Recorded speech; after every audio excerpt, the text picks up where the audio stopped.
Here we are in the second session of today's Transformation Literacy Conference with three inspiring speakers who will share stories of peace building with us and try to explore what collective leadership looks like in the context of building peace together. First of all, your host. My name is Dominic Stucker. I've been with the Collective Leadership Institute for about a dozen years, and I get to be part of this exciting team that you see pictured here. We're an independent and nonprofit organization. We have offices and presence in Egypt, Germany, Spain, South Africa, Ukraine, and we get to work with a diversity of partners worldwide on complex change processes that advance more just, more equitable, more sustainable, and importantly, more peaceful futures. We do this by focusing a lot on capacity building for collective leadership, for multi-stakeholder collaboration, for generative dialogue, ideally for transformation at all levels, from the personal all the way to the systems level. And, if we reflect on why we're hosting this particular conference and this broader question of what does collective leadership look like in times of conflict?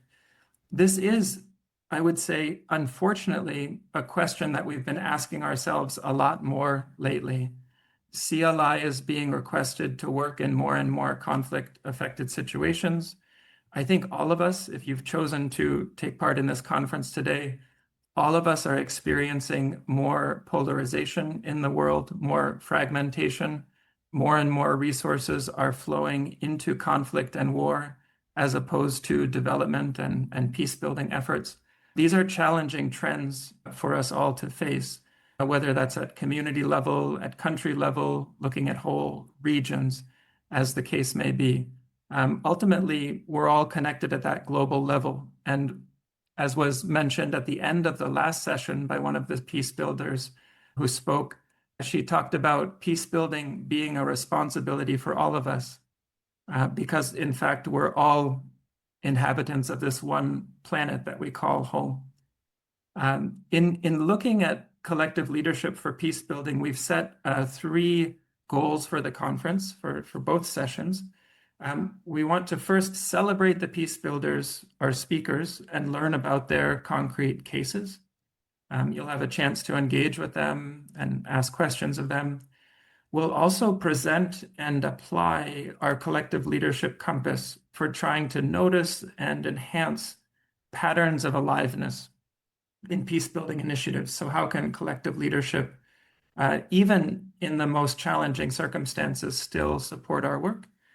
And finally, at a community level, we want to encourage connection among participants with speakers, including immediately after this session, a more informal networking session where we can see everyone's videos, where people can speak, can mingle a little bit more with one another. So stay with us for this session and stay with us for the informal networking if you wish to do so.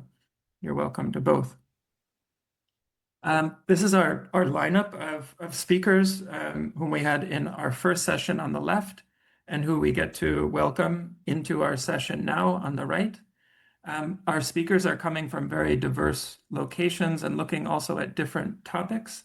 We'll be introducing each of them in more detail, but very briefly, Hélène looking very much at a personal level, cultivating personal peace based on the work that she's been doing in the Eastern Democratic Republic of Congo. Then we get to welcome Dr. Amr. He's going to be sharing an initiative with us about women rebuilding homes and peace in Burundi. That's an initiative he supported actually a couple of decades ago, and he's continued in the peace building field for that whole period of time and brings a great deal of experience with him. And then we get to turn to Zainab, who is a fellow with us at Collective Leadership Institute through the Humboldt Foundation. She's going to look very broadly and also conceptually at young people as agents of peace. So we hope you'll enjoy all three inputs, after which we'll invite speakers into conversation with one another. So here we are in the welcome and framing. We'll listen to different peace builder stories, as I just briefly outlined, invite the speakers into conversation with one another, And finally, round out the discussion by returning to collective leadership for peace building. What can collective leadership look like in times of conflict? In doing this, we always adopt the same norms for our conferences. Here we invite all of us to, of course, embody respect in all our interactions. Let's be patient with one another if there are any technical glitches. Let's express our views clearly and concisely as best we can, sharing space to speak and balancing that with really active listening. We would invite you to suspend your own judgments or any preconceptions. This helps us remain open to others' perspectives. And of course, that supports in this real listening with an attitude of seeking to understand one another. I'll hand over here and ask Mariana to introduce herself more fully. Yes, thank you, Dominic. Welcome, everyone. I'm Mariana Zaviska from Kiev, and my story started with CLI in 2017 from a joint project here in Ukraine. Since that time, I'm supporting CLI's projects in Eastern Europe, Balkans, and Southeast Asia. And probably you can recognize that as natural for me to support projects and initiatives related to peace building and supporting peace builders in those regions, while also doing some other work on multi-stakeholder collaboration, partnership building, and organizational development. I'm really thrilled to welcome you in this session and see your reactions, see your questions, as we have a really great lineup with 3 star speakers from different generations, but also different places of the world that inspires me really so much, as well as to see people joining also from different places of the planet to listen and reflect together on the leadership for the peace and for the future. Handing back to you, Dominic, on guiding us into the intro part. Thanks very much for the introduction, Mariana. As always, it's a pleasure working with you. Before we dive any deeper, I'd like to appreciate that the Session 1 and Session 2 programs benefited from having young peace builders as speakers. So during this session, Hélène from Eastern DRC has been part of our Young Peace Builder program over the past year. Zainab, in a way, you accompanied the program as well, though you're coming in from a slightly different angle related to climate, to water, and equity. We would like to appreciate Krista Lancaster and the Still Point Fund for making the Young Peace Builder program possible through her generous contributions, as well as generous contributions from other private donors. We are also grateful for our partners who promoted this event. Many of you who are joining today might be joining because you learned about the event through one or more of these partners. We're going to put a couple of links into the text chat. You can learn more about the good work that these organizations are doing, the resources that they offer, the trainings that they do. Please find those links in the text chat. Mariana, perhaps you'd give a framing input on the collective leadership compass. Yeah, thank you, Dominic. And I will start also with my check-in and some insights listening to the colleagues in the Session 1. So a lot of things resonated with me, and something that it's just popping up from Hélène in the text chat, what I wanted to say, that connectivity or being connected to each other, having strong networks, being one hand to a person close to you, and doing this first step for genuine connection. That's for me personally where the peace starts in the community on the personal level, but also has a lot of potential on the systems level. Before we dive into our speaker panel, I want to take also a few minutes to reintroduce for many of you, but maybe for someone who is joining the first time CLI sessions, to introduce a framework that will serve as our shared lens throughout this session, the collective leadership compass, which will help us to answer this two overarching conference questions. What does collective leadership look like in times of conflict, and how collective leadership can enhance our peace-building efforts in different places of the world? I already mentioned that I started to work with CLI in 2017 when CLI came to Ukraine to actually work with communities that were affected by the hybrid war in 2017, working in the provinces close to the contact line. And that was the first time when the compass was introduced to me, when I started to work with this framework. And this gives me a privilege to see and reflect how the compass has evolved through this almost 10 years of me working with this framework.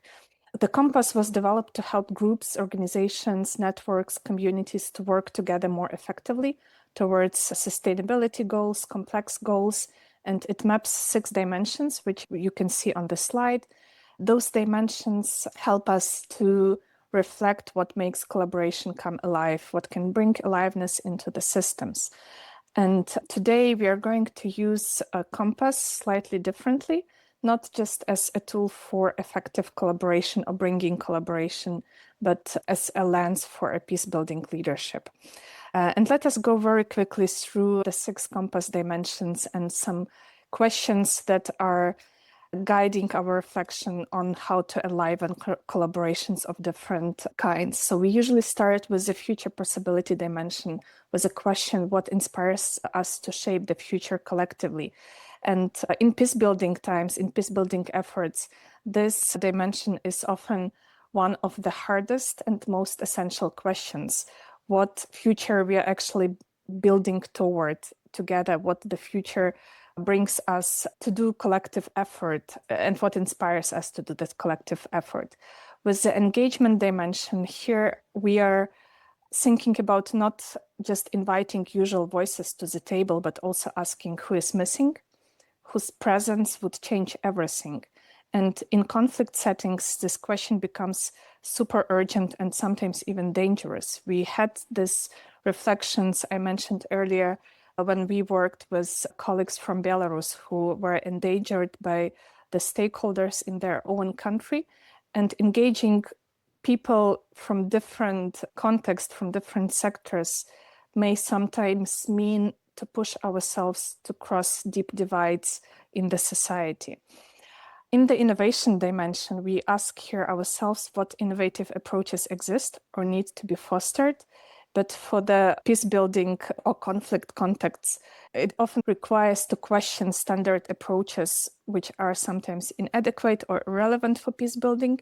And this dimension asks us to stay curious and to look into what is already working in our communities. We already have a lot of peace-building practices which are coming from our ancestors, from our history, but also to create spaces for new solutions to emerge, even when we are under pressure. The humanity dimension is perhaps the most counterintuitive and countercultural dimension in professional settings. It often requires from us as CLI people, when we work with professionals, public authorities, a bit more push and efforts to bring this dimension into the table. And it should remind us that collaboration, especially in conflict setting, it's not just a technical process. It requires emotional truth, dignity, courage to be human with one another and to overcome dehumanization. I think the first session touched quite a lot about those dehumanizing trends and how important it is to create spaces to overcome those. In the collective leadership dimension, we ask ourselves, how can we leverage diverse perspectives, expertise, and competences? And this also means recognizing that local knowledge, lived experience, and formal expertise can also stand together in one space and sometimes contribute to the same shared goals and shared vision. And finally, the wholeness. Dominic started with the wholeness in his check-in. How can our work contribute to the larger sustainability narrative, peace-building narrative? And this reminds us that every collaboration and every peace-building effort exists within a larger system. Again, something that struck me in the first session was an insight that when the conflict starts in some of the points on our planet, it affects all of us. It doesn't matter if it happens in Northern Hemisphere or Southern Hemisphere, we all will be affected with the conflict. And wholeness dimension help or reminds us to keep this broader picture in mind when we step into any peace building process. Before I hand over to the panelists, I want us to have a short break before we go there and listen to the stories and sit a bit with some honest discomfort, as the compass was built for collaboration. It assumes a degree of safety, trust, shared willingness to engage and to work together. But when we come with this intention into conflict-affected situation, we always face a lot of dilemmas, peace-building dilemmas, where we should take decisions and maybe have some compromises with ourselves. So these dilemmas, I was thinking about them since first exposed to the collective leadership compass, and I will just maybe do another round around the 6 dimensions, putting those dilemmas into our space and inviting you to think about them when you listen to our panelists. I believe we will see a lot of answers to those uncomfortable questions.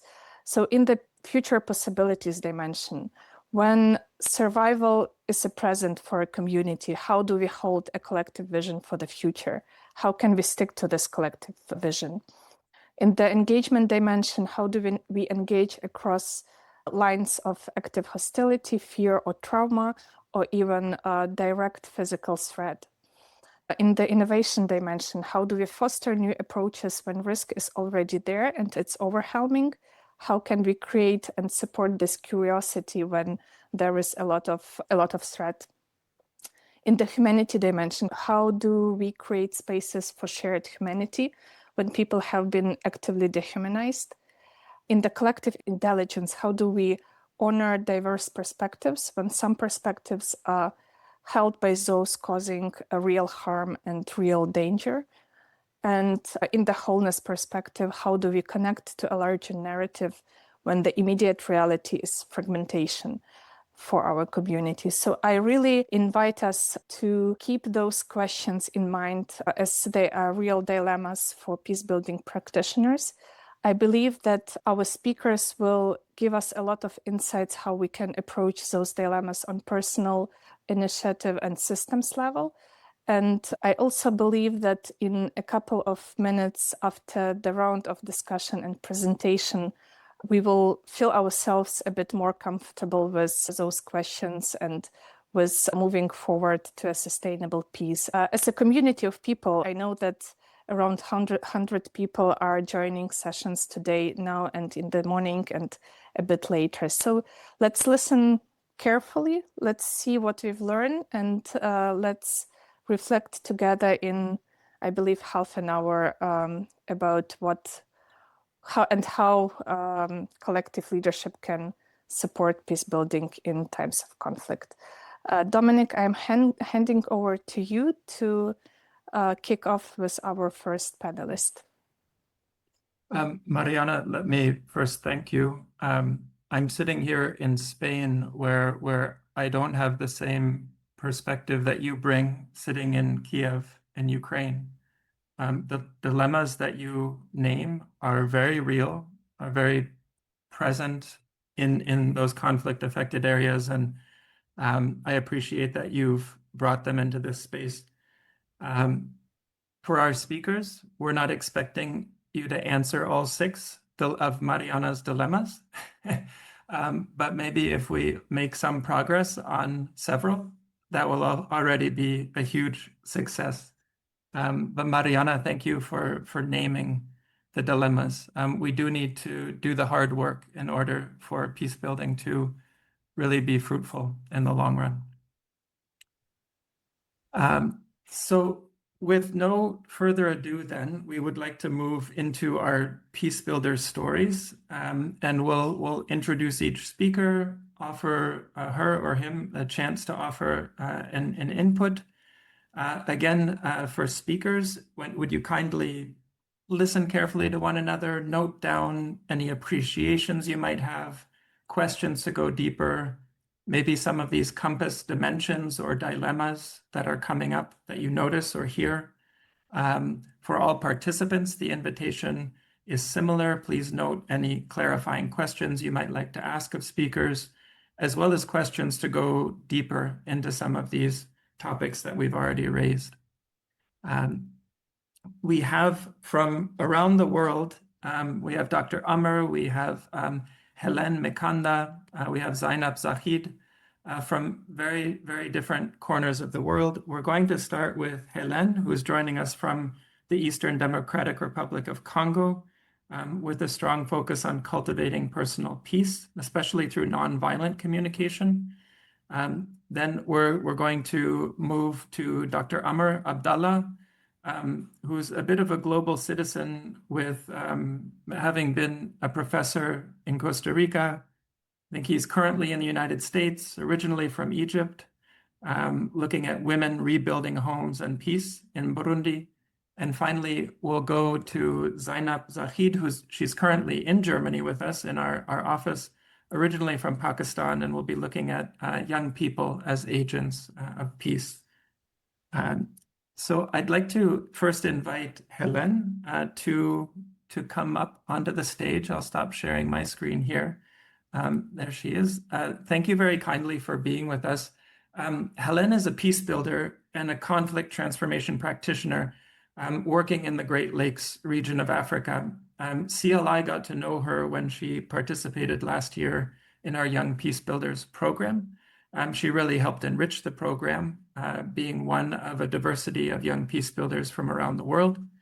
Hélène focuses on collaborations with local organizations and community partners, with a focus on dialogue and empowering young leaders to foster community-based healing. She works quite a bit with nonviolent communication, including the facilitation of spaces that are trauma-informed and participatory, that allow for learning and healing to occur. She'll also talk to us briefly about the Alternatives to Violence project. We'll be sharing some resource links after her input, so that you can learn more. Finally, she holds a certificate from the UN-mandated University for Peace, their Center for Executive Education, and she has a bachelor's degree in peace building and development from the Protestant University of Rwanda. Hélène, it's a real pleasure to have you with us. Thank you for making the time. Please share your story with us and your insights. Thank you very much, Dominic, and thank you very much, everyone, for being here. It's a great pleasure for me to be here and also to have this space to share my story, and which I prefer to call cultivating personal peace through nonviolent communication in the Eastern DRC. So I'm Hélène Mikanda. I was born and raised in the Eastern DRC, which, as we know, I believe many know, that it's a context where conflict is not something that we can say it's really distant. So it's something that people live with on a daily basis in their communities, in their relationships, and even within themselves. So growing up in this environment, I didn't always have words to describe what I was witnessing, because I could only feel it. And I could feel it from every tension, from every silence, and in the way people related to one another, especially in the way people related to one another, because that's what I could experience firsthand, seeing how families related to other families, how my mom could relate to other people in churches and all the gatherings that I could get the chance to join. So one example that really stayed with me is that I'm from a tribe that is called Nandi. And from my tribe, I grew up hearing so many stereotypes that Nandis have against other tribes in the region. And in my family, it was wide open. It wasn't it wasn't like a taboo. They could talk about it so openly. Like people could say that we shouldn't marry from other tribes. So I grew up hearing such stories. Those people are this and that, so we are not supposed to relate to them. We are not supposed to be friends with them. And for a long time, I really had this question within me. I could always wonder, what does it really mean to live in peace? When everything around you feels so unstable, you have to be careful with your neighbor, you have to be careful with this and that. Like, you're always walking on eggshells, and we are called to live in peace. So I could always wonder, how is that really possible? So this question really guided my path. And it's a question that led me to study peace building and development in Rwanda. And being in Rwanda became an experience that was really more than academics, because the experience changed me personally. This was a very different environment, and surprisingly, it was a region that was always targeted with the stereotypes that I could hear from my family. So being in Rwanda is a country that has gone through deep pain from the 1994 genocide against the Tutsi, and they're now engaged in a journey of healing. And seeing where they're coming from and where they are now, the work they have done, it really made me reflect in a new way. It helped me understand that peace is it's not something that can only be built in systems or institutions. It is something that we cultivate within ourselves. So beyond the transformative story of the Rwandan community, I also learned a lot from the diversity within the classes I attended, and especially with the diversity of different lecturers that we had. We had lecturers from Europe, from Asia, and others from Africa, and they also were basically from Rwanda. So since many of the stereotypes that I grew up hearing were specifically about Rwandans, I actually learned to appreciate diversity. I learned to see the beauty in the Rwandan culture, in Rwandan people, and this opened my mind. It also opened my heart to the beauty of seeing other people as simply humans. Like, we're all humans, and we can all make mistakes. So I started now to question this idea of generalizing everyone just because this happened in this community, or just because someone from that community this. So it becomes like the whole community does that. And for me, this really helped me to understand that people are just humans, and we are all humans with that capacity of doing good, and sometimes we can fall short and do bad things. And I also learned, most importantly, never to generalize situations. So one of the most transformative moments in my journey was when I discovered nonviolent communication through my classes and also different other trainings that I attended to. And this approach started to teach me that communication is not just about speaking. It's also about how we relate to other people, how we relate also to ourselves. Because I used to think that when we communicate, it's only between me and others. And this also taught me that communication is also between me and myself, how I understand myself, how I understand my feelings, and how I understand the feelings of other people.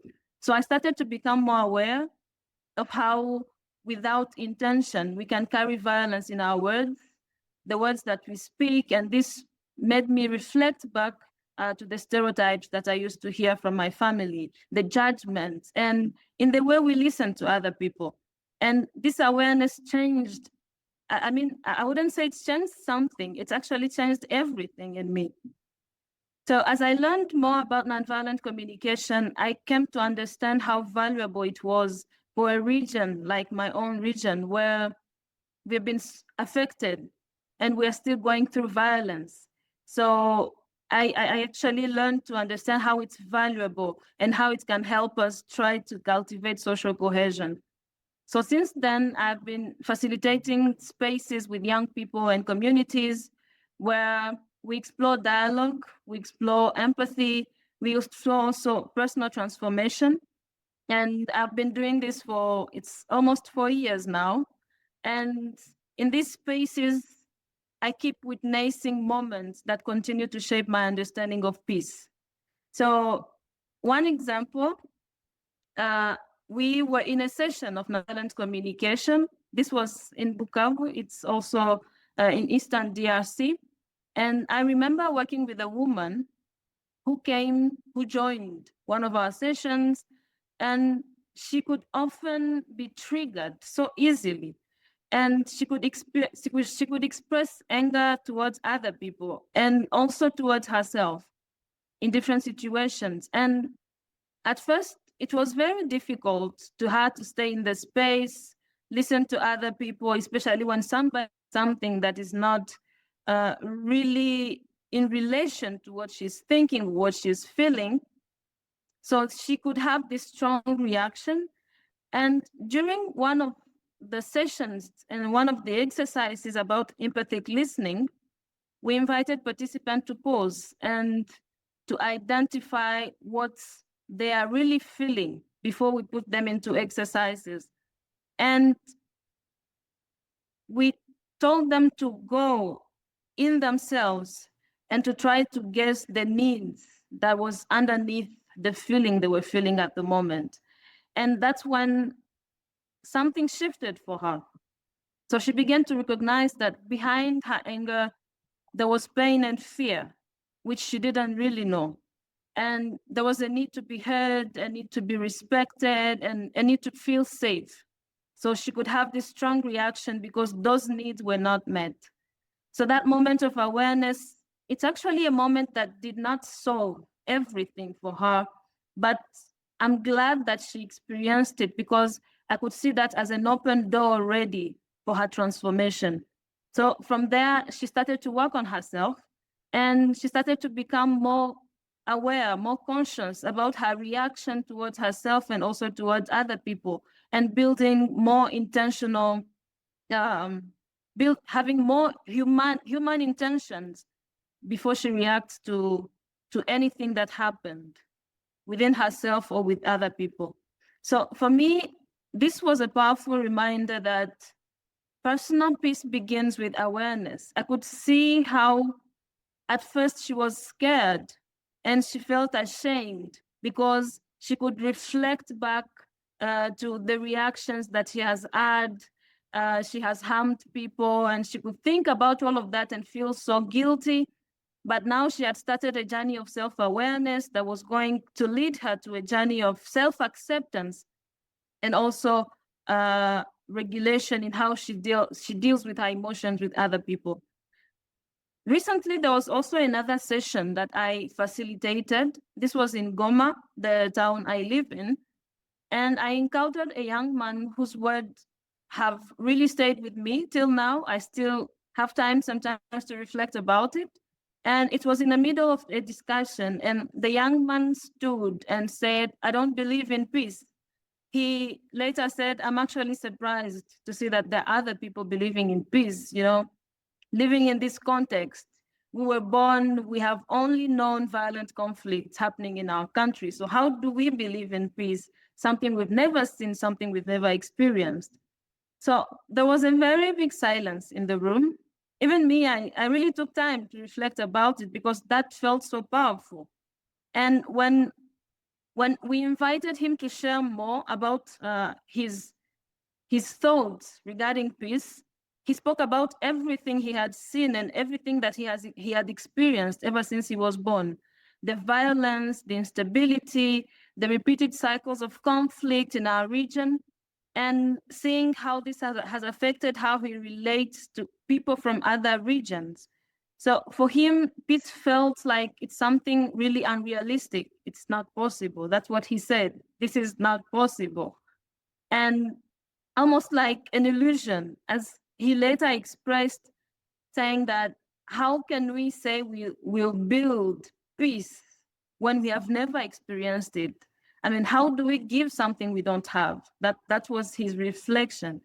And that moment was heavy for me. And it was also deeply honest. And I really appreciate how he got the time to express himself like that.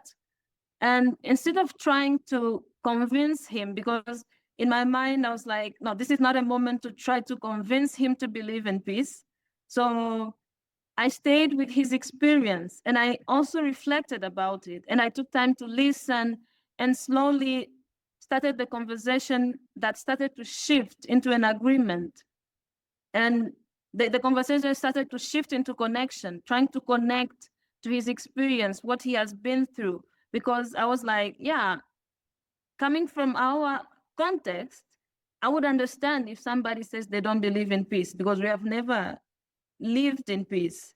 So it was something that I could really connect myself to. So these experiences,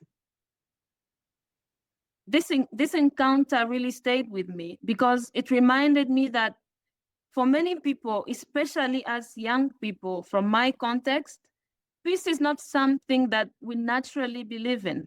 It actually, and that it's not really something that is actually we could reflect on and think it's really possible. But somehow I still believe that it's something that really matters to us since we do not believe in it. And speaking about it should really be something that we should be doing in my generation, in my context.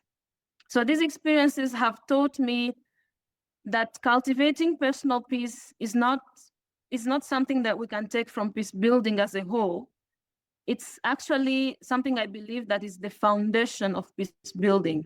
I believe that personal peace is really the foundation of peace building because in a context where conflicts are active and violent, and a context where everyone is looking forward to the government to grant the peace that they all need, like this is my context, we know the government is the one that should grant us peace. And so everyone is just waiting for them to do something. So I've started to build a peace education program that focuses on personal peace that focuses on individual transformation, because I know individual transformation is that transformation that will naturally transcend into community transformation.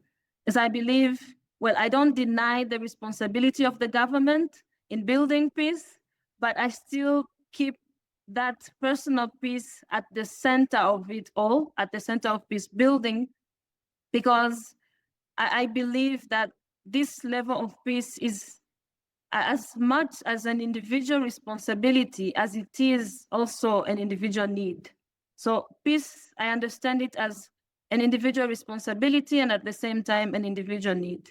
So this peace education program that I have started, it's still at the beginning.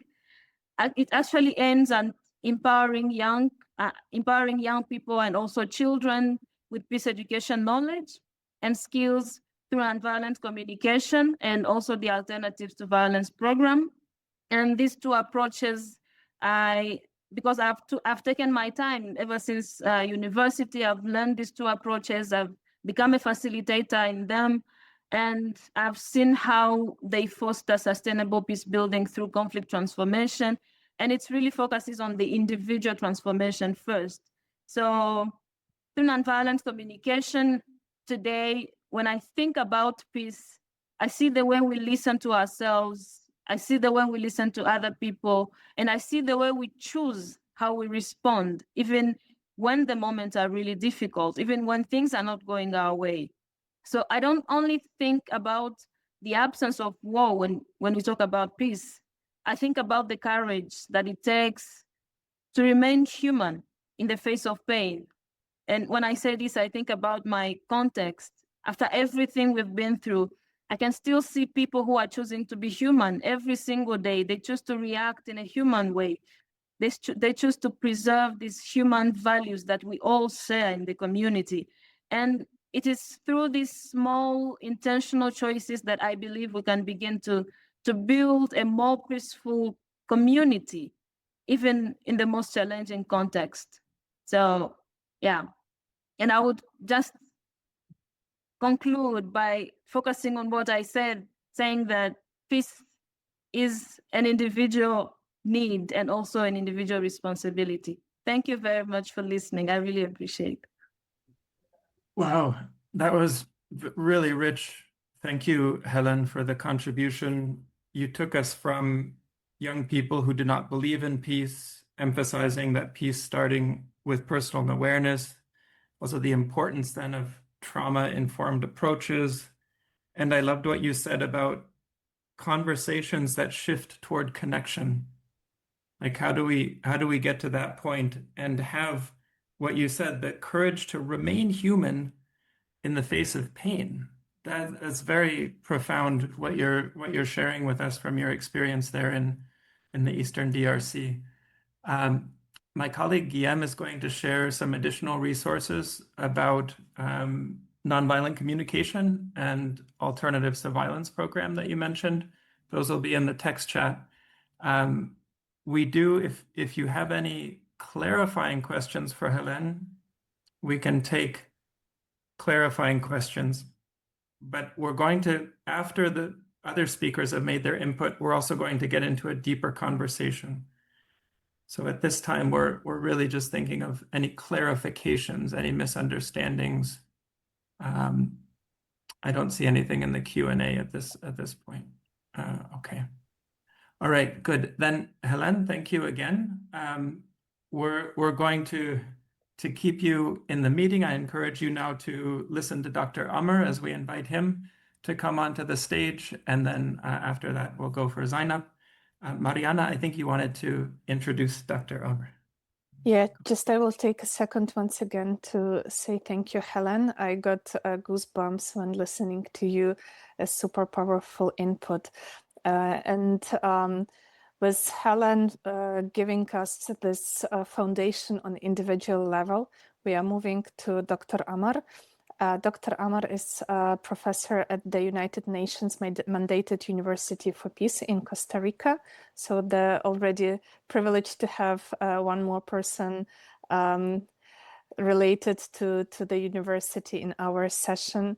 Dr. Amr is also founder of the In Peace Institute, and I believe Guillaume will shortly share some links. I really encourage you to check out the website of the In Peace Institute with a lot of resources, videos on peace building, a super rich resource.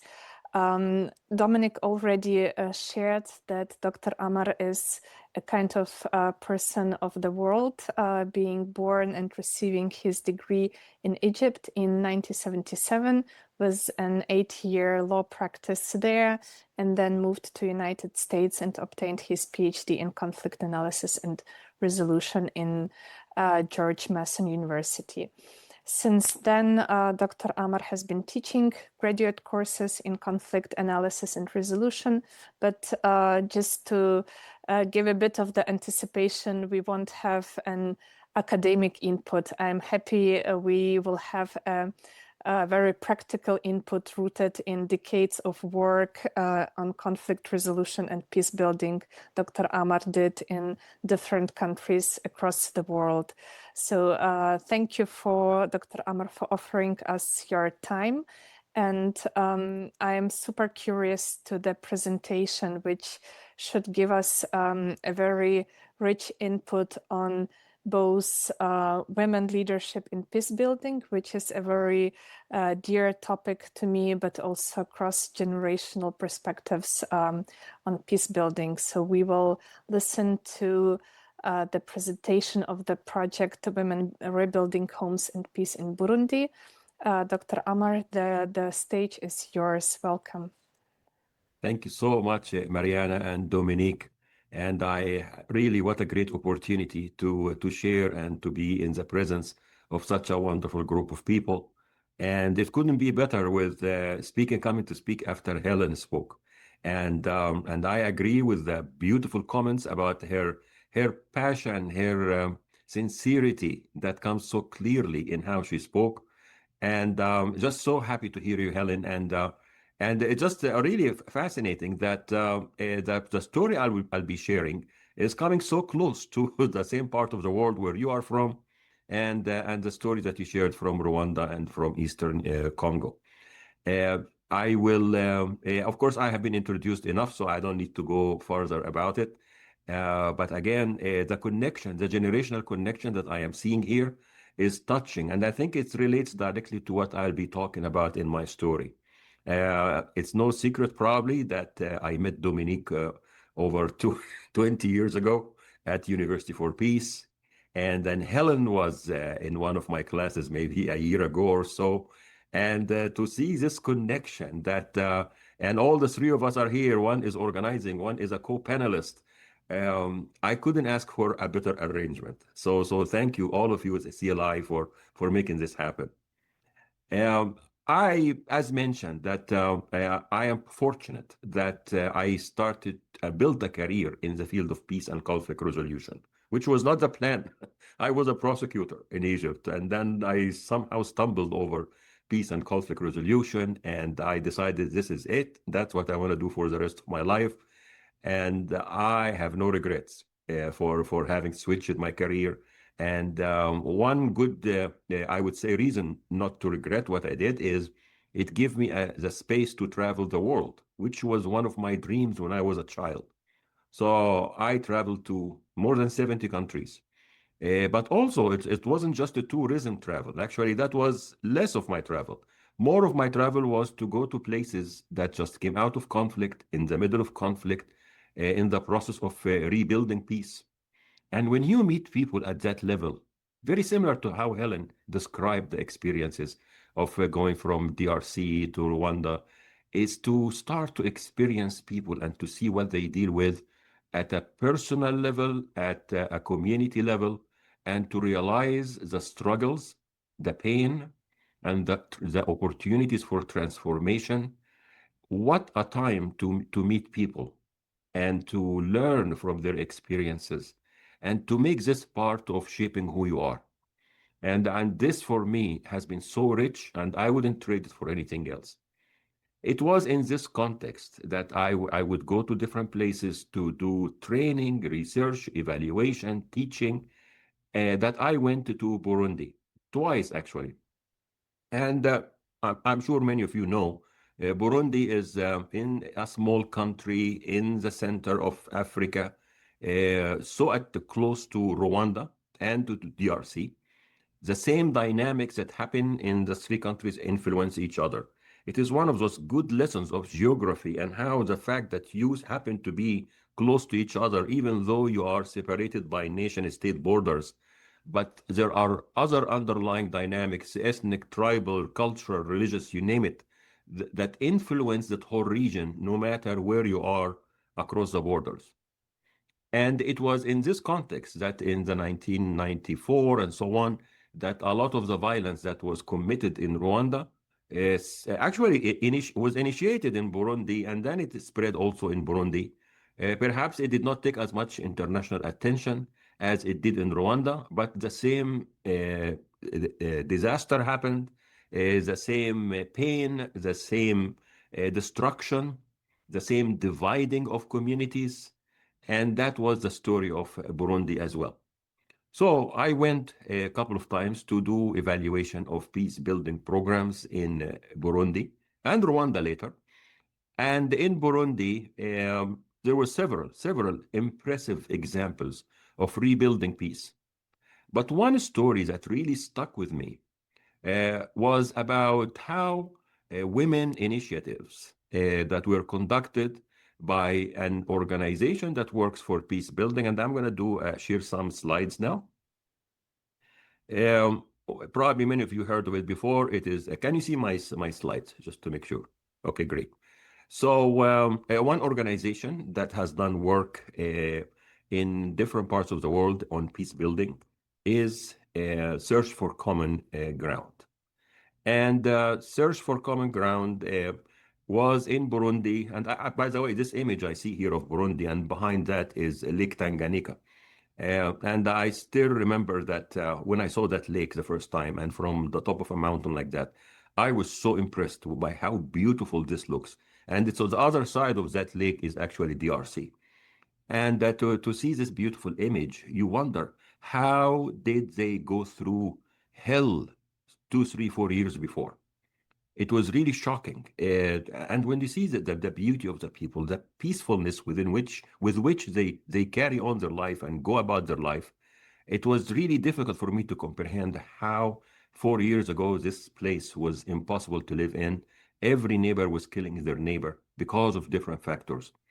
And within this context, so I came to be invited by Search for Common Ground, which is an organization that operates worldwide, doing a lot of peace building and conflict resolution work. So I was invited to do evaluation of their work in Burundi. Again, I mean, I'm sure that people can look at the history of the violence that happened in 1994. And sadly, the ethnic dynamic was manipulated in a very vicious way, where neighbor would kill neighbor, family member would kill family member, just because they happen to be on the other side of an ethnic group or identity. And with this, of course, you can imagine that many communities were shattered, many villages, people had to flee for their life. When your very own neighbors, the people you grew up with all your life, are the ones taking the machete and coming and killing you, you are not left with much options other than to run away for your life. And of course, sadly, who took the burden more than others? As usual, women and children. So women and children had to leave the place and moved to whether refugee camps when they went out or displacement camps. And they left their homes, which were burned down. So there was nothing to come back to even. And other people remained in the village. Everyone is shattered from inside. Everyone is devastated.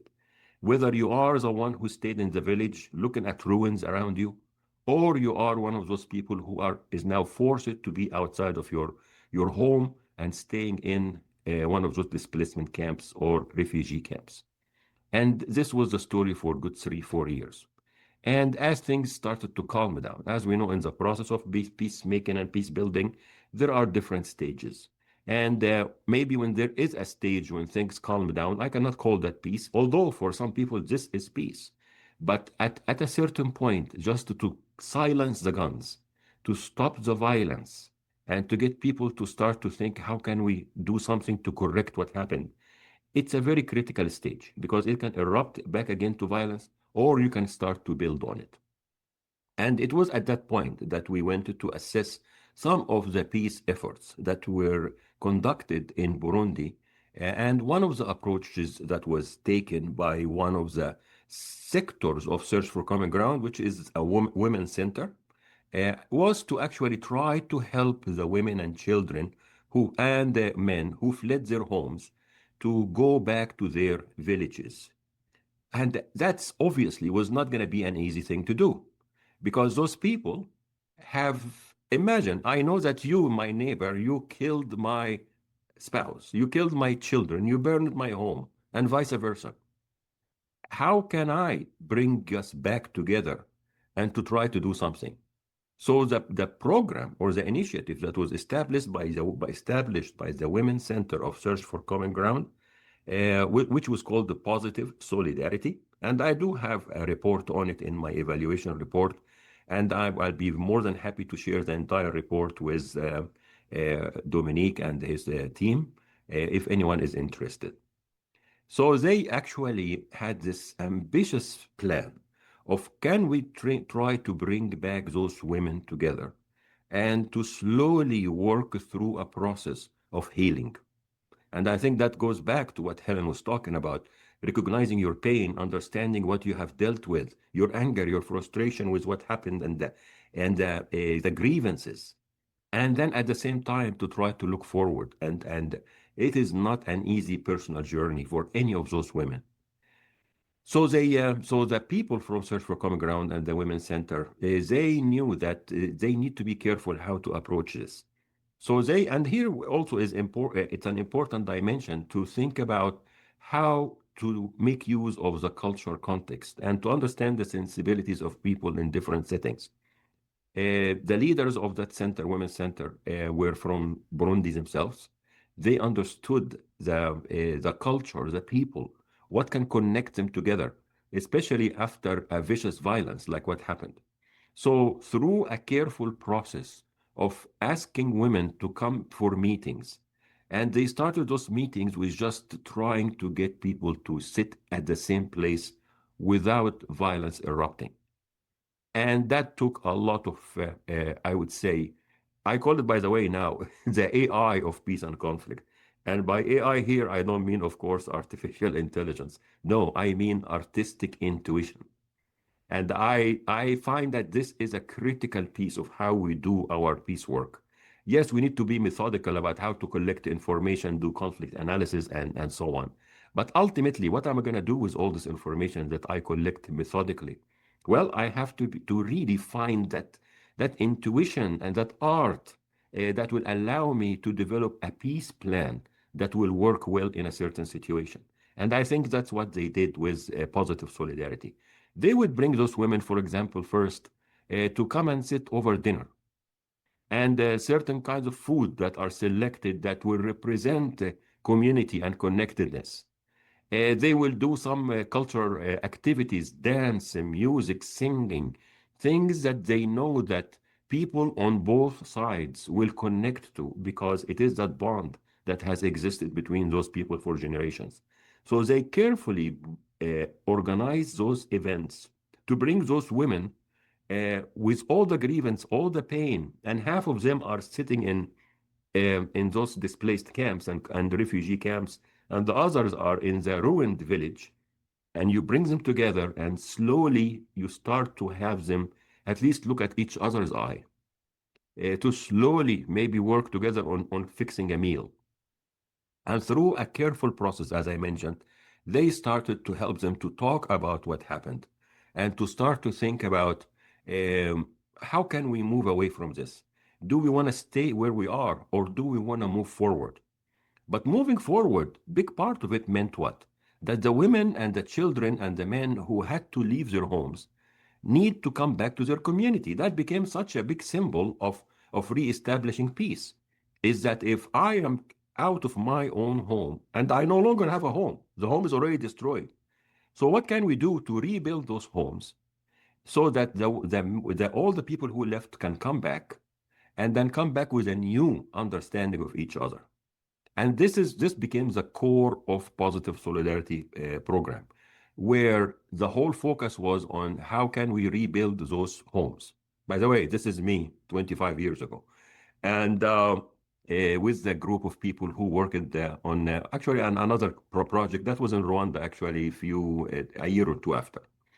And so the idea of building this program, Positive Solidarity, was, we know that women, even if they want to go back home, they cannot go back because there's no home. It is burned down. So how can we do something to actually help them to come back?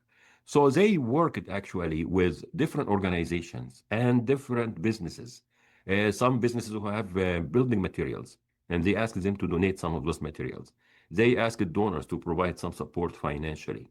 And then they give some training to the women and the community members, believe it or not, to how to actually come together and to rebuild those homes together. And there was a big philosophy about rebuilding those homes together. The idea was, if myself, as one of those women or family or community members who stayed in the village, and together with somebody who was forced to leave their village, and now we are taking one stone at a time together and rebuilding the home that was burned down, in order for my neighbor who had to run away to come back to this home, it would be very difficult for anyone who spent their effort and energy to rebuild this home to go back and destroy it a few years later if, God forbids, violence erupts.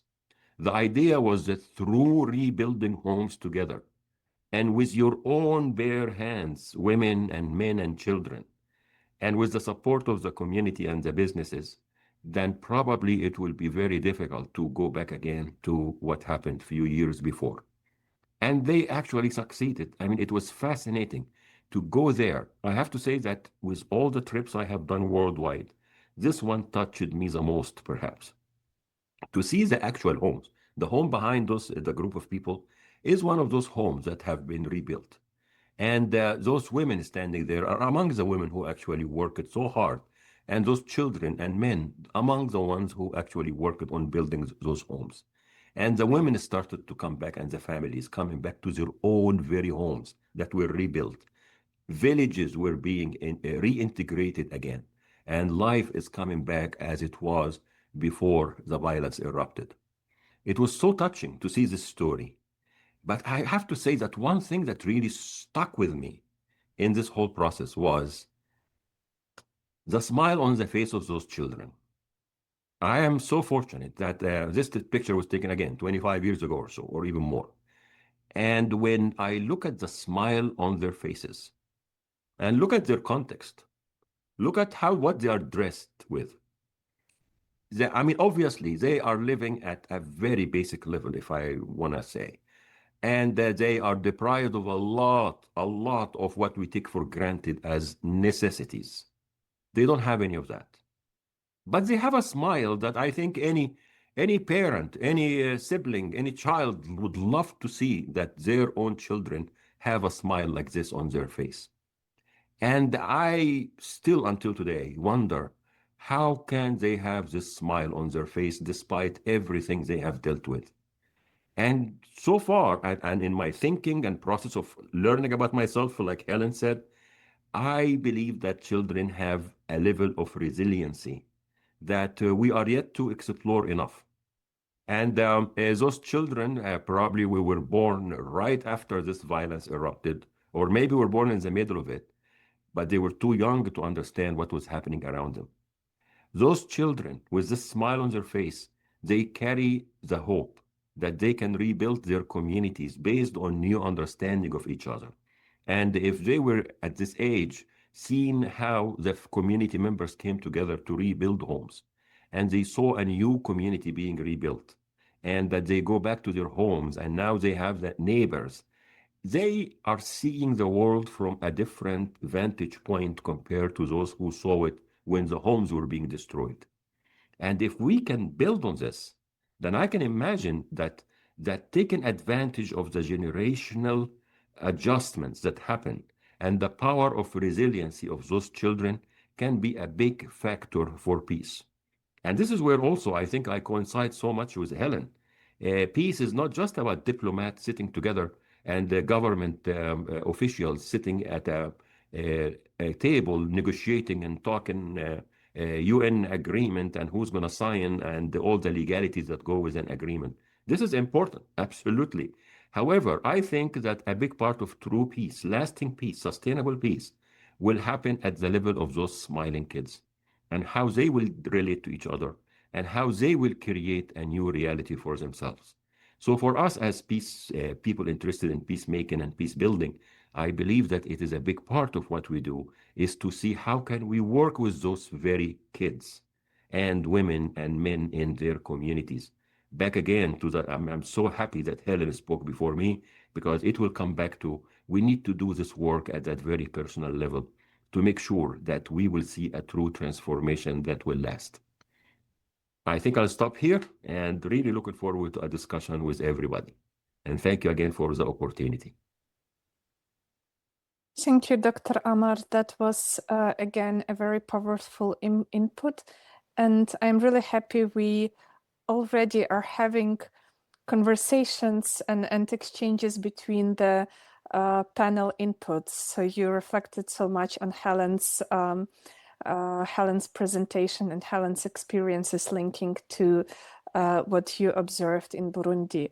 We already have some questions popping up at Q&A session, and that's something that I will park for our next part of the conversation. But challenges faced as women in creating peace, that's probably something that we can take over a bit later, and that can come up through your professional and personal stories.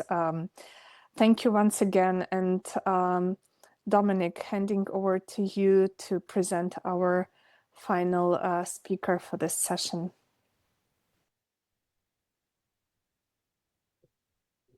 Yes, thank you very kindly, Mariana. Dr. Amr, for your input. Thanks very much for building directly on what Hélène had to share.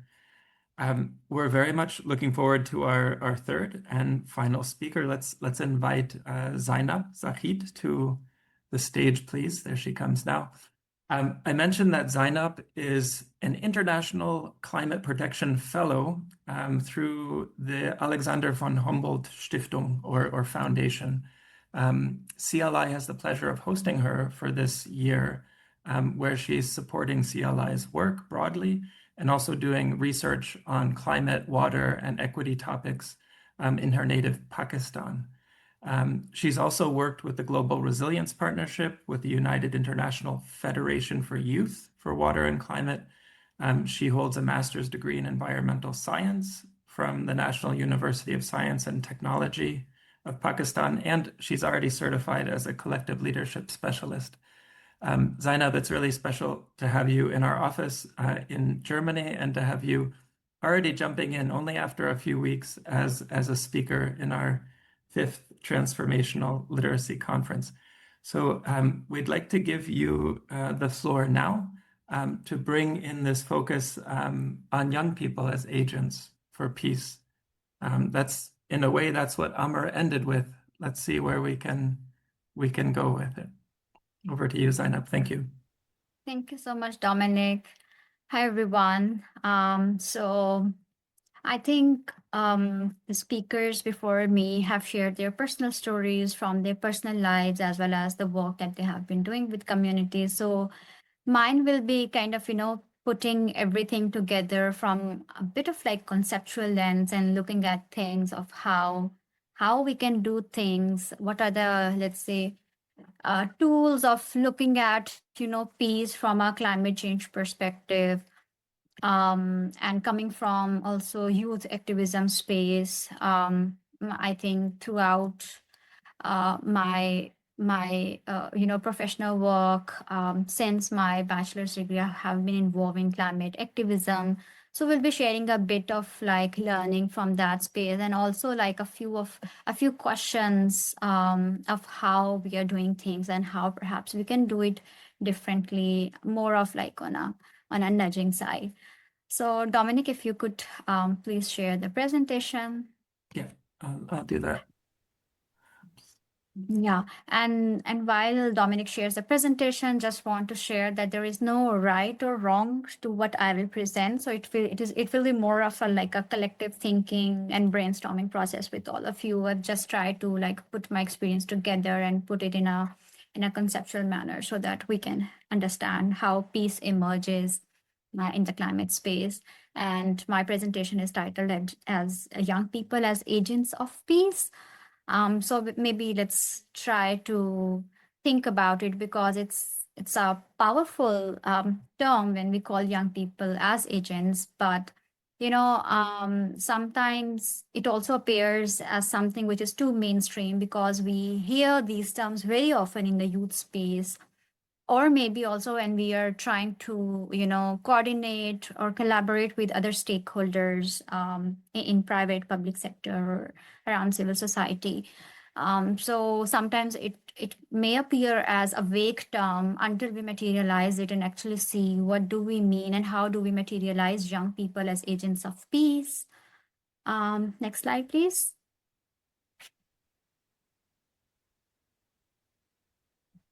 Okay, so I have a few transitions. So Dominic, I think you have to press next when I go on the next.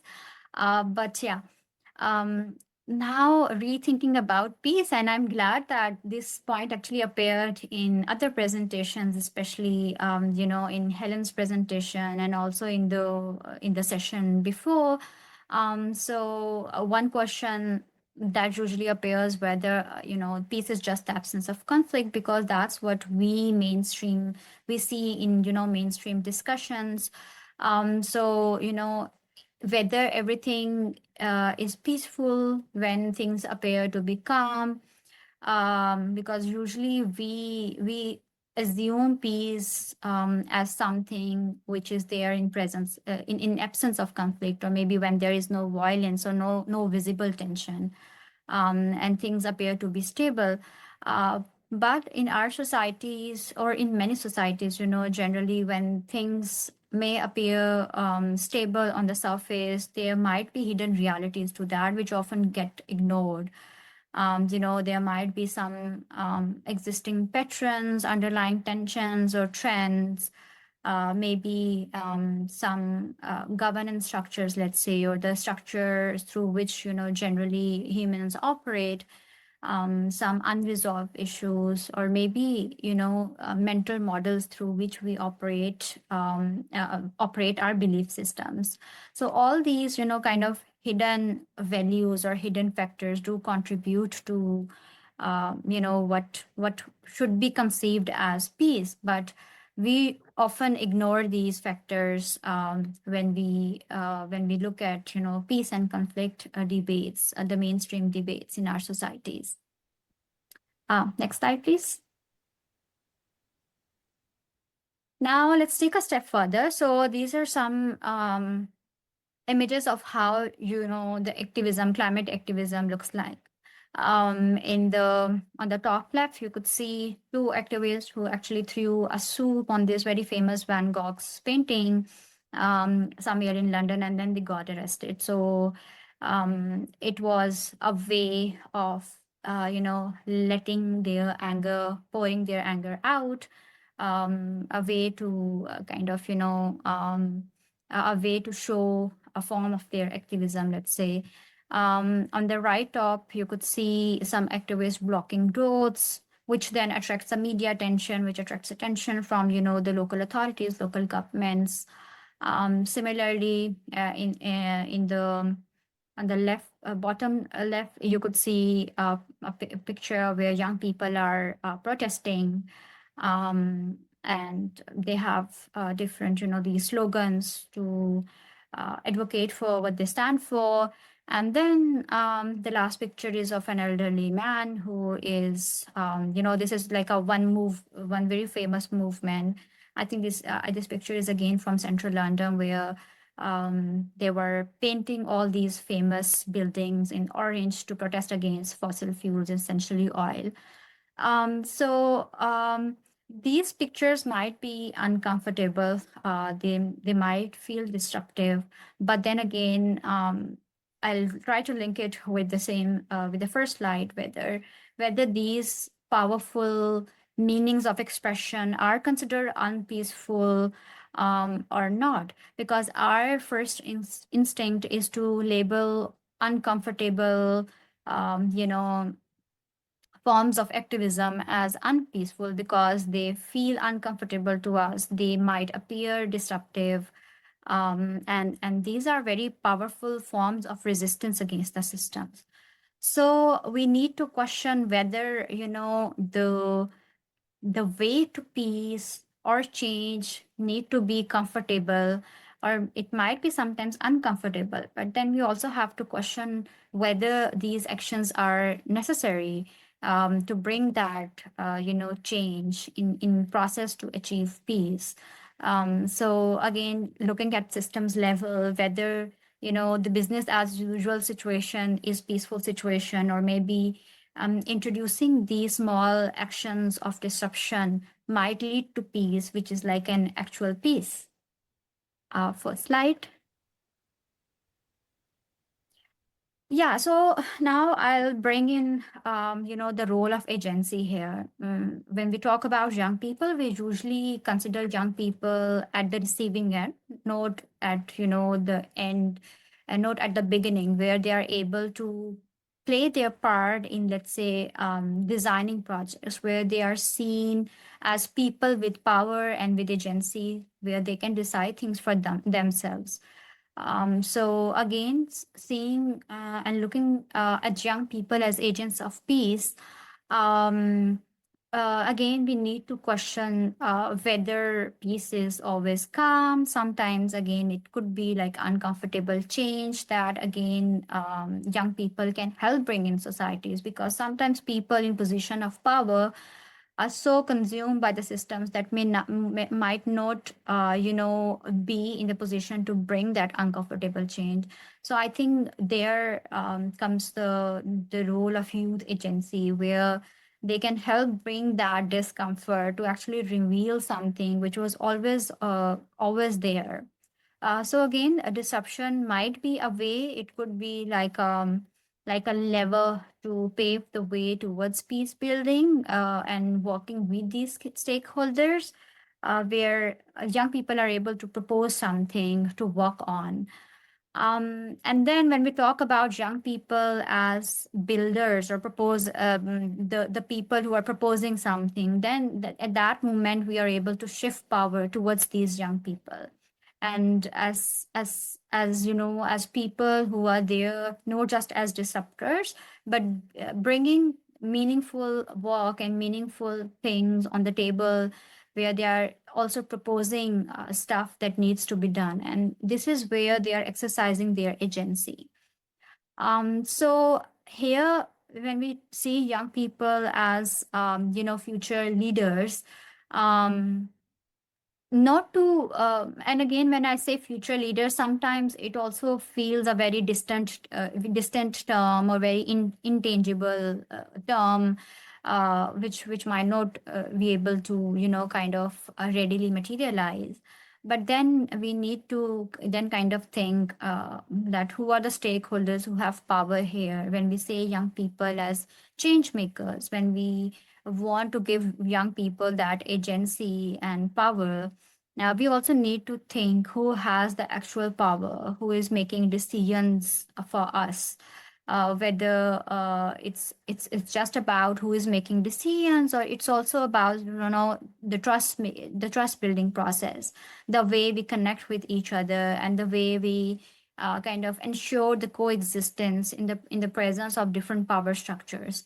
So again, I'm not saying something concrete, but leaving it open for us to brainstorm and think a bit around, our scope of work, what actually having power means. Sometimes just having seat on table is not enough to make powerful decisions. You need to be part of that decision-making process from the very beginning to the end, so that you are able to exercise that agency in a real sense.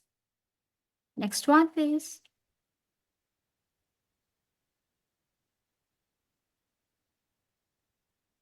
Okay, yeah. So again, when we talk about having power and exercising youth agency, then I want us to look a bit under the surface, how we can exercise that power. So number one comes building relationships. Building relationships with the stakeholders, as well as looking at a horizontal level, where young people are also able to build relationships with each other, so that we are able to foster a community of practice, so that we have that sense of collective work, because that's how movements are built, and then movements are able to bring that change through that collective effort and collective practice. Second is to address the root causes. Activism, raising our voices is very good, but then it's also very important to look at root causes of how we can help bring shifts. Maybe picking those some of those root causes, which we can maybe help through which we can help bring change. Third is building inclusion, because also I think this is through my experience, what I've observed. If we keep working in silos, it might take, let's say, 5-6 years to bring change. But through inclusive approach, when we bring all different young groups together, it gets very easier to bring attention towards the matter that we want to highlight. So how we can build inclusion, and not inclusion in this perspective, but also bringing young people together from different from different teams, or let's say from different systems, people who might be working with the communities as practitioners, people who are researchers, people who are, let's say, good science communicators, people who are working in media and arts. So, bringing people from these different themes of life to build an inclusive movement, to build an inclusive action.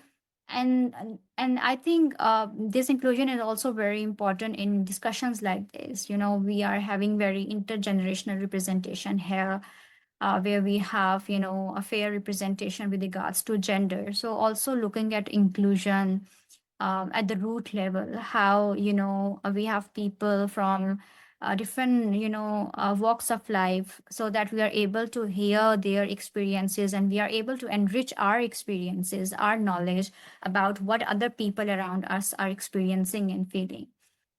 So looking at inclusion at different levels, at different tiers. And next one is creating spaces for dialogue. Because again, I link it with a previous one, building relationships. It's very important to have dialogues as a space to initiate discussion and to exchange knowledge. Even if I come from Pakistan, one of the developing countries, I still feel myself very privileged because I have access to multiple opportunities, because there are people out there who might not have access to these opportunities. Knowledge which is out there. There are people who want to do something, but they don't have means to do that work. So, creating spaces for dialogue where people are able to not just, share things, but also bring their experiences for enrichment of experiences, maybe distant experiences, let's say. So, creating spaces for dialogue where we are able to give them that kind of power, where they're able to share their stories directly from their own perspective and how they have experienced. So this is also very important to foster peace and basically to help these people have agency, where they're able to experience and also help us, know how they have experienced things in their own setting, in their own spaces. And last one is connecting grassroots voices to institutions, because again, as I've mentioned before, that it's very important to have activism. It's very important to protest and, be disruptive for the system. But then how we are bringing that experience, that one movement of expression and institutionalizing, help, or maybe helping institutionalize that experience is very important. So it's very important to help identify those institutions where we can maybe help translate some of those, points of advocacy from the grassroots to the bigger level or to the higher level. I think that's also very important. And I think all these points contribute to peace, not just looking at, mainstream peace, but also looking at, the softer dimensions of peace, where we talk about, dialogue, we talk about relationship building, and where we talk about inclusion and their perspectives. So in light of all these points, I think then we can maybe frame it in a way that the work or change towards bringing peace or enabling peace might involve disruption, it might involve resistance, and it might also involve contestation, not just horizontally, but also vertically, where we as young people are maybe, having a dialogue with other stakeholders, maybe at public level, at the public sector level, or maybe a private sector level. So, looking at how these opportunities of disruption and resistance can help bring peace to ultimately achieve our objective or our end goals in this climate space. Next one, please. Yeah, so here is a dilemma or maybe an opportunity. So the question is, we talk about peace, bringing change, etc. But how do we do it? What is the pathway? What tools do we have? So here I've tried to kind of put some of the thoughts in two categories. Number one is that we challenge the system entirely, but then other one is to shift the system and work with them. But then again, it's our choice whether we want to work inside the system or want to work outside it. And there is no one easy answer, because both paths exist and both paths give us tools to maybe bring a radical shift, or maybe pick out those, strategic opportunities, strategic levels. and come up with some of the ideas or some of the plans. But then both paths exist. We also have to look at some of the trade-offs that come with both pathways or both opportunities. So this is, I think, where the system. This is where the change is poured. Talking about the radical shift, it calls for building a completely alternative new models. Maybe it could be community led, or it might be working with these stakeholders. But then transforming systems through radical shift also requires reimagining the norms. It requires us to completely shift the rules of the game and bring new rules, create completely new spaces, create new platforms, have movements, which is very important. But then it is also a question of continuing that kind of energy and the change that we will be bringing. So it comes with trade-offs that it might be small, or it might remain isolated if we are not able to maintain that level of change. But then we have kind of systems change in a way that we pick the strategic levers and then work with them. It calls for working within the systems to maybe change the policies or influence the policies, and then identify the entry points through which we can help pick those strategic levels, and then working with the stakeholders within the systems through like feedback, and then looking at what works, what doesn't work. And it might involve doing a bit of advocacy, a bit of dialogue, and then working with the system. And then I think it can also help shift power dynamics by applying pressure at the specific pressure points through that feedback loop and learning process.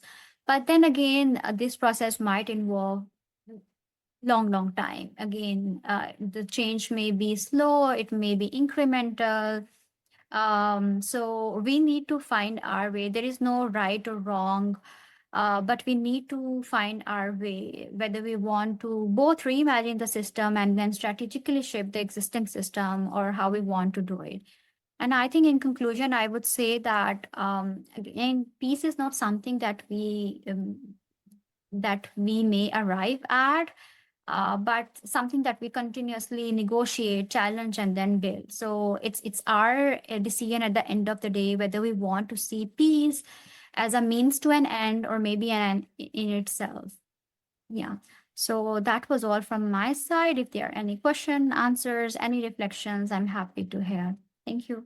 Thank you, Zainab, for this really interesting and conceptual presentation. I already see reactions in the text chat. How powerful and beautiful is it to reimaginate and shift the systems. With that said, I want to invite Hélène and Dr. Amr to join us in this plenary session.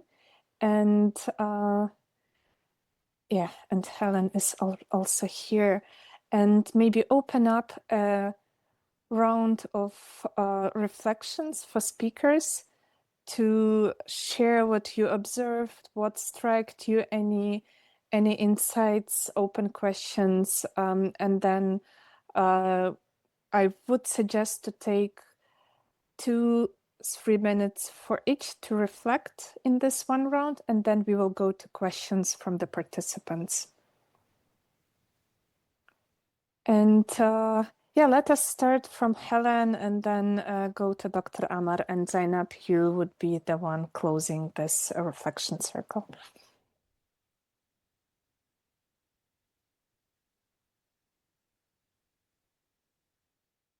Thank you very much, Mariana.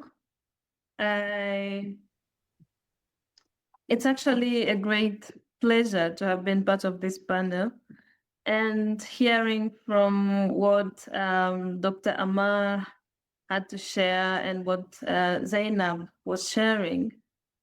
It feels like,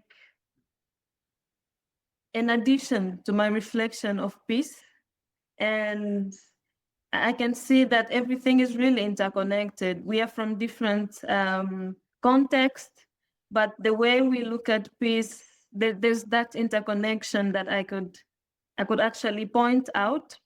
And especially when I look at everyone's interaction, trying to relate it to the collective leadership compass, I really was able to notice so many interconnectedness, especially from what Dr. Amr was sharing, where I really appreciate the way you brought up the example, the context of Burundi. It's actually a context that is closely connected to mine, and it's the same Great Lakes region, and we are going through the same hardships, and we've been through the same history. And Burundi's history has affected Congo as much as Congo's history has affected Burundi in one way or another. So it was really inspiring and also encouraging to see that the peace that we're working for, the peace that we are putting our effort in, is something that is continuous. I also connect that to the conclusion of Zainab. It's a continuous work that we're doing. I think there's no point in time where we will sit and say, we have achieved it. I think we will still be going through the challenges. And the hope that I have is that, it's a continuous work, but there are so many progress that we will be doing in time. And the challenges that we are facing today may not be the same challenges tomorrow. There will be some improvement. And as long as we are all still committed to put in the work, I believe every generation will experience something positive with it. So it's just appreciation for the session and everyone's contribution. Thank you, Hélène, for the reflection and being with us. Dr. Amr, yes, the mic is thank you yours. so much again. And I really appreciate how Zainab concluded this with a good conceptual framework and also challenged us on at least one dimension about what do we use for peace. And actually listening to her, listening to Hélène, and also the experience I saw in Burundi, I think I will conclude by talking about three dimensions that I see emerged from the presentations. One dimension relates to the level of conflict that we deal with. What are we talking about? Which level? That's one. The second one is who are the actors that we can count on to be involved in peace work? And the third is what kind of peace intervention that can work? I mean, I think those three pieces, if we look at them together. So on one level, I think Hélène gave us a big reminder that when you think of peace, we are talking about all levels of conflict, and never underestimate that personal individual level. And because this for her, and I agree with her 100%, is the foundation for all levels of peace. I always, even when I go do training of negotiation, mediation, or so on for diplomats, I remind them that at the end, you are a human being. The fact that you are wearing a hat of, I'm a government official, I am a UN, AU official, mediator, whatever it is, you are a human being. And as a human being, it is important for you to really understand where you are when it comes to how you make peace. And from there, you can build on it and use it effectively as a diplomat, as a government official, and so on, or as a housewife. As I mean, everywhere somebody can use those skills and knowledge to improve. And so it is. So our work goes on all levels, from the very global and international to the very interpersonal, and they are all interconnected, as explained very well by my two colleagues. And the second dimension is who is going to do the work. And Hélène gave us the story of like the individual level and how every person has a responsibility. I give a community level, women, children, everyone is contributing and doing their part. And they are doing it through actual physical work and I would say attitudinal change that takes a lot of what Hélène was talking about, for you to actually sit with your enemy, Sit with the one who perhaps burned down your home or killed somebody in your family. And now we want to move and heal together. And we are building homes together. What a form of peace this is. So, and those actors are necessary for any kind of real peace to happen. And then the third level, which is, again, I'm so happy Zainab highlighted that not every peace work has to be about, let us just be so nice to each other and talk in a nice way and negotiate. No, sometimes you need to do the uncomfortable work, or you have to do the disruption. And I think that that shows us that what intervention you use, it depends on the situation. It depends on what you want to achieve. And this is where we need to be strategic with what how we work with peace. Choose who is the right one to come and do something. What is the right action at a certain moment, because things change. So those three dimensions, I think a lot of what we discussed today, there are various levels of conflict that we need to work with to achieve peace. There are a variety of actors we need to be careful who comes in to do what. And there are various types of interventions. And each of them requires good analysis, continuous analysis of the situation to determine what is working. And it is that combination that is needed. But in the heart of it, a human being that has transformed and changed to embrace peace. And that is, so I leave it with here. Thank you. Yeah, thank you, Dr. Amr. And Zainab, your reflection or part of the stepping into conversation with Hélène and Amr.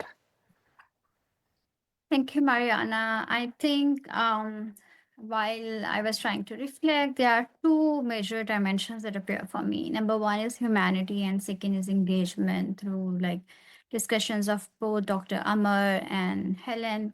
I think we probably see peace as a technical issue, just like the way we see climate change as a technical issue, but there is a big like human and social dimension to it, which often gets ignored. I think this aspect literally like relates to the humanity dimension and engagement. And then engagement, when we talk about, engaging with the local communities, understanding things from their perspective. So this is where engagement component comes in. And also, engaging with people who are maybe, helping implement change. For them to engage with communities, to see things from the community perspective and not just as a technical issue that needs to be resolved. As Hélène also mentioned in her presentation, that there might be different experiences and there are certain feelings that people usually show, or the human expression that people usually have. But again, it's very important to understand the human intention before we reach to things happening around us.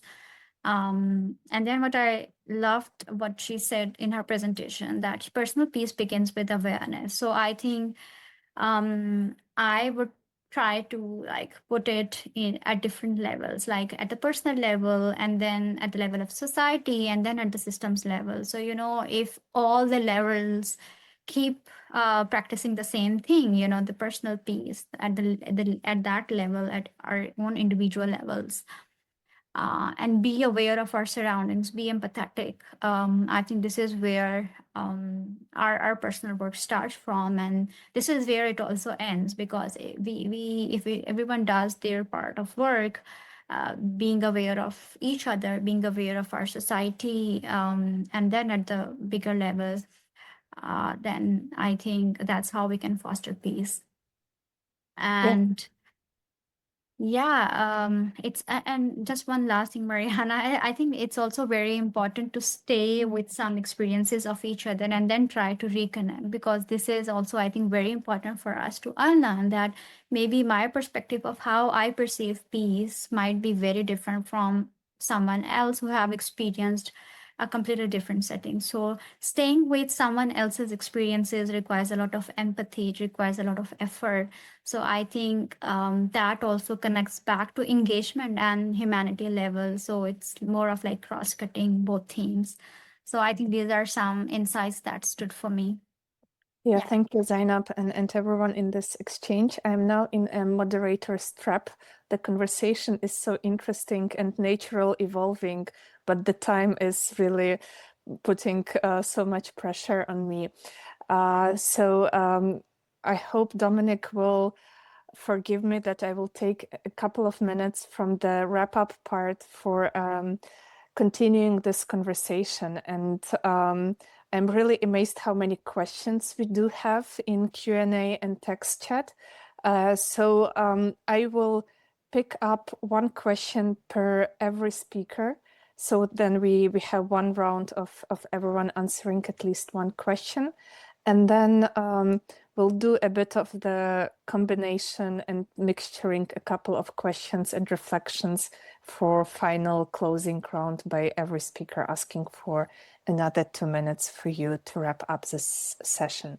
So I will start with Hélène and asking the question we received during your presentation. Could you please share what are the challenges you face as a woman in creating peace? Do you have any specific experiences to share or observation from your work and activism, or being in touch with other women peace builders throughout your work? That's actually an interesting question. So yes, of course, as a woman working in peace building, there are so many challenges, especially in my context. And sometimes it's about not being immediately taken seriously when you're talking to people about peace. And this, it's not just because you're a woman, it's also because you're a young person talking to elder people who have experienced the country situation for so many years. And sometimes they're like, oh, are you really sure you have something to tell us? You were just born yesterday. What are you going to say? We've been here, we've seen what has happened.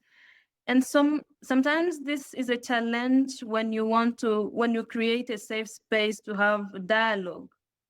And there's also moments where cultural expectations around gender can also limit how as women can participate in dialogue and leadership processes.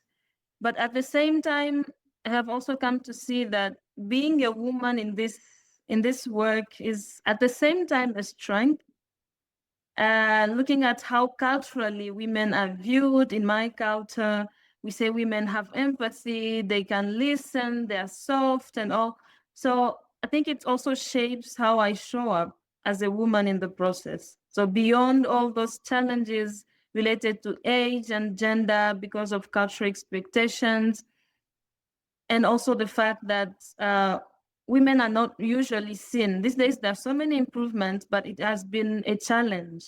Women to be seen in spaces, sharing their ideas and opinions. So for me, it has shaped how I show up with empathy, with listening, and with also a focus on relationships and also on healing, which I believe are essential for peace building.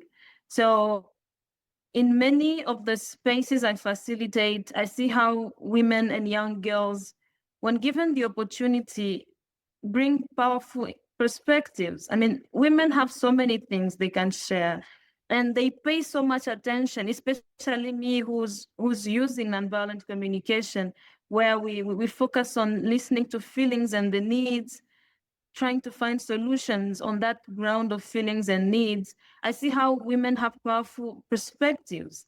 They listen carefully to feelings, they listen carefully to needs, and they contribute deeply to transformation. So for me, I would say it's a challenge. It's still somehow a challenge, but not so much as a challenge, because it's now becoming a responsibility. It's becoming a responsibility to continue to create these spaces, not only for my own voice, but for also for the voices of other people, and bringing women together with men. And now it's becoming like normal. Men are finding it a normal thing. When you tell them, when I share my understanding of peace as a woman, and a man also shares their own understanding of peace, So we might even have the same understanding of peace at the end of the day, especially when we look at peace at the individual level. And we're like, okay, we share the same needs. So peace might mean the same thing to both of us beyond our gender roles and cultural expectations and all. So yeah, I think that's expecting that I really give a good answer to the question. Yeah. Yes, thank you, Hélène. A very inspiring answer. And building on that, Dr. Amr, you shared your experience of building and promoting peace, engaging women and children in community. And we have a question from Amadou. What is one key lesson or approach you learned from this experience and you believe every community should adopt? Excellent question. I will say that I go back to that creativity, that art dimension of how to do peace. I find that how did, for example, those people who worked with Search for Common Ground in that women's center envisioned a possibility of rebuilding homes in this way? I mean, I can imagine one classic approach would have been, let's talk to the government and tell them that look at the number of villages that have homes destroyed, and let us see how much the government can help us. And then you go through the bureaucracy and the priorities of a government trying to do post-conflict construction and how long it will take to rebuild those homes. I mean, probably that would have been the classic approach to try to rebuild those homes. But someone had this AI that I mentioned, artistic intuition, to recognize that, wait a minute, who is interested here? It is those family members, the women, the community members who are suffering for a long time now, living apart from their homes and communities. And they have seen that the trauma that they dealt with, how can we get them to be part of the solution? And how can we get the women and the families who stayed behind in the villages to connect with them? And even though that seemed to be like an impossible block or barrier, but they understood their culture very well, and they trusted that they can do something to change it. And in doing this, they overcome a lot of the barriers that they would have encountered if they took the classic way of going through the government. So I will say the creativity, the imagination beyond what's on the ground, but it is grounded in effective conflict analysis and methodical way of collecting information. You cannot separate that methodical part of collecting information from the AI that comes later to say, based on everything I see and understand here, it looks like we have important parties who have interest in what's going on. And it looks like we have community organizations and businesses who are willing to help. And there is a need to bring those people back home. Connect those three together, and then you can find that you come up with a fascinating solution. So that would be what I come out with from this experience. Yeah, thank you, Dr. Amr. We will stay with the next question on community level. And Zainab, this goes to you. I'm combining two questions from Amadou and Ayman. So in a local community, what would be one practical first step to start transforming systems while still working within existing structures? And how do we know that systemic change is occurring while doing that? So Zainab, if you could take up to 2 minutes for that. Yeah, thanks, Mariana.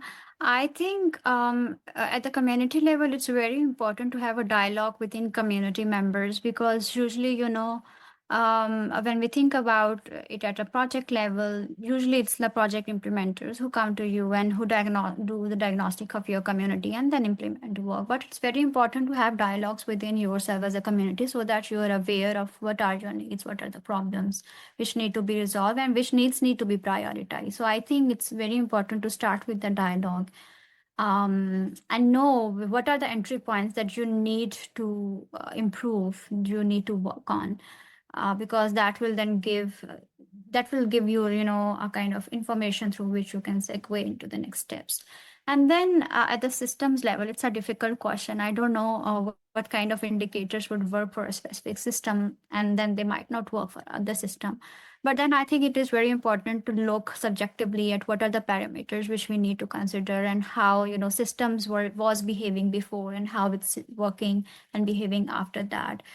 You know, we need to see the things that need to evolve over time. So I think if we keep, and this is, I think, one of the things that needs to be changed in the monitoring and evaluation processes in the international development sector, that you know, we cannot have the same set of indicators for a specific project that we can apply for the others. So it really needs to be seen objectively, not to miss that deeper level of transformation.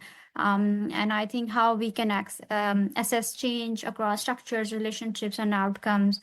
I think if we see these things objectively as per the scope of the project, then it might help us identify some of those system transformations. Yeah, thank you, Zainab.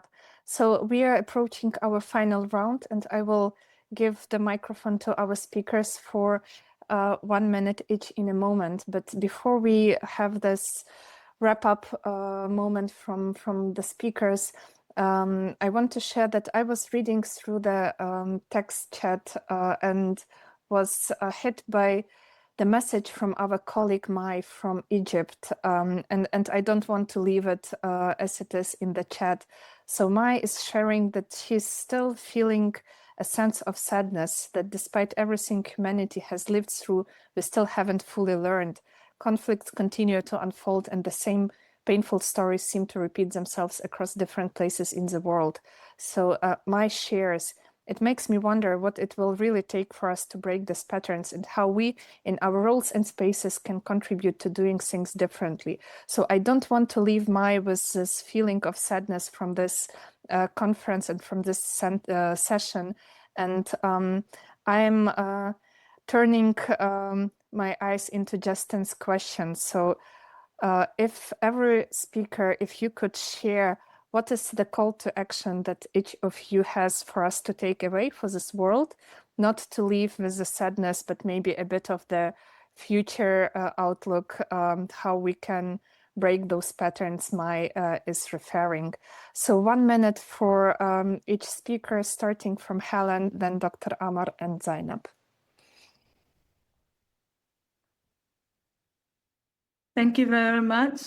For me, I actually like that the question is focusing on the verb to do, because the call to action, I would say it's actually simple to say it. As I said in my presentation, to start with how we relate to ourselves and to others. And one practical thing is that I would invite everyone to try this. Like the next time you are in a moment of tension or disagreement, you can just pause for a moment and ask yourself, what am I really feeling? And what do I need right now? What's the feeling and what's the need that I have in this moment? And then, if possible, you can try to listen to the other person. If it's a situation, it's an interpersonal situation, you can listen to the other person with that same curiosity to know how they're feeling and what is their need in the moment. And we listen with curiosity, not to respond immediately, but we listen to understand. And this is what empathic listening is all about. It may seem small, this action, but I think these are the moments where peace begins, and peace can begin from that moment, or it can also break from that moment if we don't really take it carefully. If you listen and judge, then it's broken. But if you listen and connect and understand, then peace can start to be built there. And I think if we practice this consistently in our families, in our workplaces, in our communities, it can slowly transform how we relate to each other. So my invitation is to start from there, to start from this interpersonal level where we have the control. I have the control over how I react with myself and with other people. So I would invite everyone to start from there with small intentional choices and to create spaces wherever you are, where people can feel heard, people can feel seen, and people can feel respected. Because I still believe that peace is not only something we can talk about. That's what I believe. It's also something that we practice every single day in everyday choices that we make. Yeah. Thank you, Hélène. Dr. Amr, your call to action. That's a very, very good question, actually. And similar to what Hélène said, I think I will suggest that, yes, that's severe, that you can do something about. You should do something. But maybe we need to also accept that, because I think that there was the other question. So what do we do about the rest of the world still going through terrible times? So are we really making a difference? And I think it's important for us not to set the bar so high to the point that we feel disappointed that we cannot do anything. We need to accept that there are things that are beyond our control. But that does not mean to sit back and do nothing. We need to learn also how to determine where there is a space I can make a difference. And starting with myself, and as Hélène focused on that level of the individual, the family, the immediate surrounding, this should be something that, yes, you should really do the hard work of discovering who you are, your patterns, your baggage, how you have done things to deal with conflict and peace, and can I make change? This is going to be a big victory for anyone to reach that point. At the same time, you don't need to sit back and say, I cannot do anything about what's happening at the world level. Oh, no, there are so many things to be done. And this maybe connects closer to what Zainab spoke about. I mean, the activism, the advocacy, getting your voice out to mobilize people in a way, again, using peaceful, non-violent means. But we still can make a difference. And the space that is open now for us through social media and other forms of communication is given opportunities that we have not had even 20 years ago.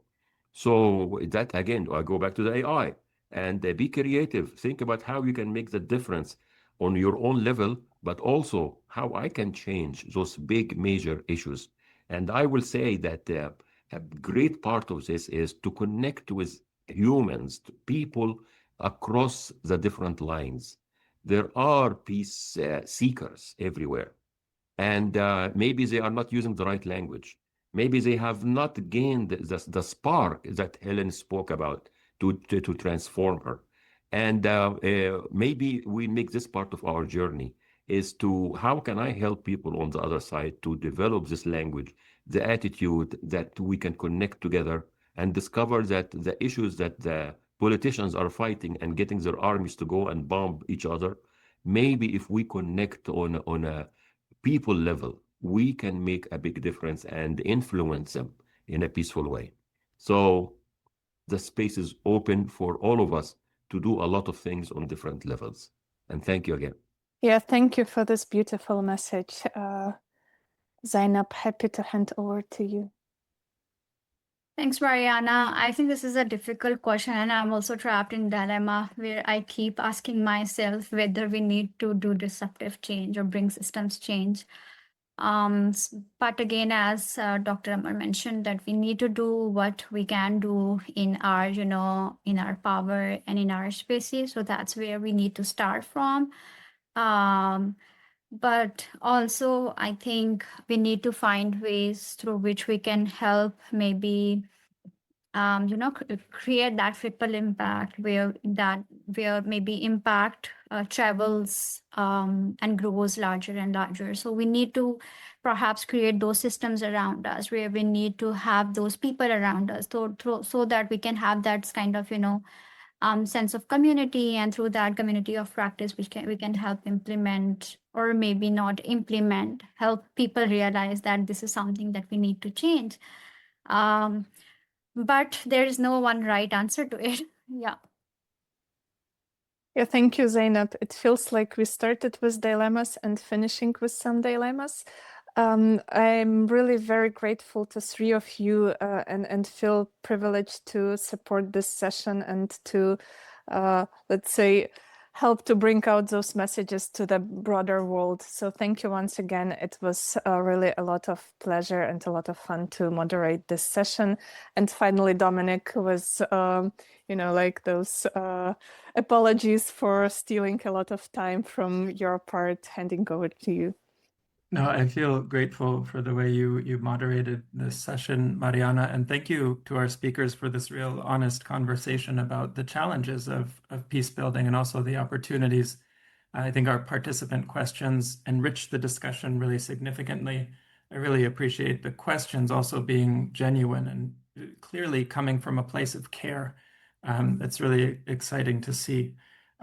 Let's give participants, let's have one last chance for sharing. I think we could do a brief checkout question. I'll share a couple resources, and then I'll invite anyone who wants to come for 15 or 20 minutes. We'll have some informal networking where people can connect and chat if they wish. I'll tell you how to navigate there.